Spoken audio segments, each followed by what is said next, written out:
Bariatrik əməliyyat yoxsa arıqlama iynəsi? Bugün bu suala cavab tapmağa çalışacağıq. Bariatrik əməliyyat daha güclüdür yoxsa arıqlama iynələri? Son dövrlərdə ya əməliyyat, ya da iynə sosial mediada bu mövzu sanki yarışa çevrilib.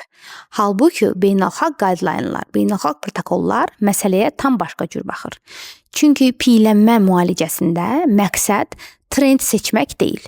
Pasient üçün ən doğru metabolik yanaşmanı seçməkdir.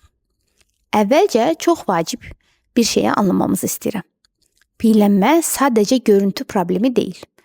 Bu, insulin rezistentlik, tip 2 diabet, hipertoniya, yuxu apnoesi, yəni yuxuda nəfəs dayanması, yağlı qaraciyər, sonsuzluq, ürək-damar xəstəliklərlə əlaqəli xronik metabolik bir xəstəlikdir.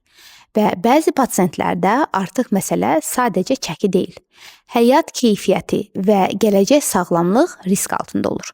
Beynəlxalq təşkilatlar və ADA tövsiyələrinə görə deyilir ki, əgər bədən kütlə indeksi 40-dan yuxarıdırsa və ya bədən kütlə indeksi 35-dən yuxarı olub, yanaşı olaraq diabeti, hipertoniyası, yuxu apnoesi kimi problemləri varsa, bariatrik cərrahiyyə daha effektiv və güclü müalicə metodu ola bilər.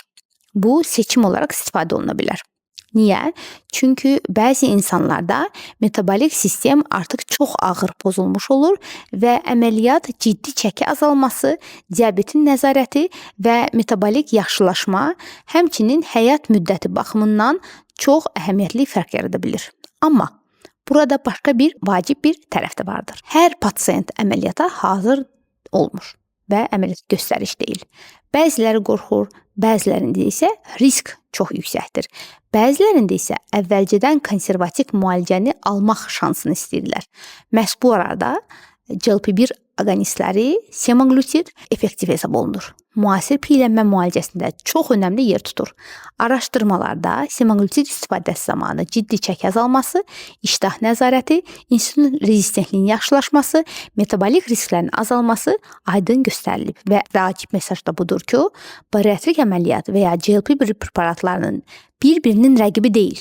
Bu çox vacib bir haldır. Çünki sosial media bunu kim daha güclüdür yarışına çevirməməsi lazımdır. Halbuki tibbdə əsas sual budur. Hansı pasient üçün, hansı mərhələdə və hansı yanaşma daha doğrudur? Ən çox verilən suallardan biri də budur ki, əməliyyatdan əvvəl əgər arıqlama iynəsi istifadə etmişəmsə, əməliyyatın effekti azalacaqmı? Hazırki elmi məlumatlar bunu göstərmir. Əksinə, bəzi pasientlərdə əməliyyatdan əvvəl müəyyən qədər çəkinin azalması qaraciyərin ölçüsünün azaltmağa, əməliyyat riskini azaltmağa, həmçinin metabolik vəziyyəti stabilləşdirməyə kömək edir. Amma burada çox təhlükəli səhv nədir bilirsinizmi? İnsanların sosial şəbəkəyə baxıb özlərinin qərar verməsi. Çünki bariatrik əməliyyat da GLP-1 preparatları kimi olan arıqlama iynələri də ciddi tibbi müalicə metodudur və burada qərarı endokrinoloq, bariatrik cərrah, dietoloq, bəzən psixoloq birlikdə işləyərək verir. Bir də çox vacib bir məsələ vardır. Bariatrik əməliyyat bitən kimi hər şeydə həll oldu, bu da demək deyil.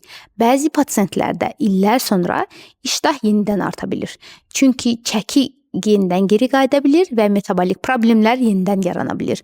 Bu da pasientlərin qidalanma vərdişlərinin düzəltməməsinə bağlıdır. Belə hallarda GLP-1 preparatları əlavə dəstək kimi istifadə oluna bilər. Yəni semaglutid bariatrik əməliyyatın əvəzi deyil, bəzi insanlarda onunla birlikdə metabolik idarə etmənin bir hissəsi kimi istifadə oluna bilər. Və ən düzgün yanaşmada pasiyenti mühakimə etmədən metabolik risklərini, həyat tərzini, qorxularını, analizlərini və gələcək planlarını birlikdə qiymətləndirərək qərar verməkdir. Çünki piyələnmə tənbəllik deyil, iradəsizlik heç deyil. Bu fərdiləşdirilmiş, yanaşma tələb edən metabolik və ciddi xəstəlikdir və müasir tibbin məqsədi sadəcə insanı arıqlatmaq deyil. Bizim məqsədimiz metabolik sağlamlığı, həyat keyfiyyətini, gələcəkdə yarana biləcək ürək və damar xəstəlikləri riskini qorumaqdır. Sizcə gələcəyin piyələnmə müalicəsində hansı daha böyük preparatlar və yeniliklər olacaq? Və sonda belə bir sualım var. Sizcə Gələcəkdə piyələnmənin müalicəsində bizi daha nələr gözləyir? Cavablarınızı şərhlərdə yazmağı unutmayın. Özünüzə yaxşı baxın.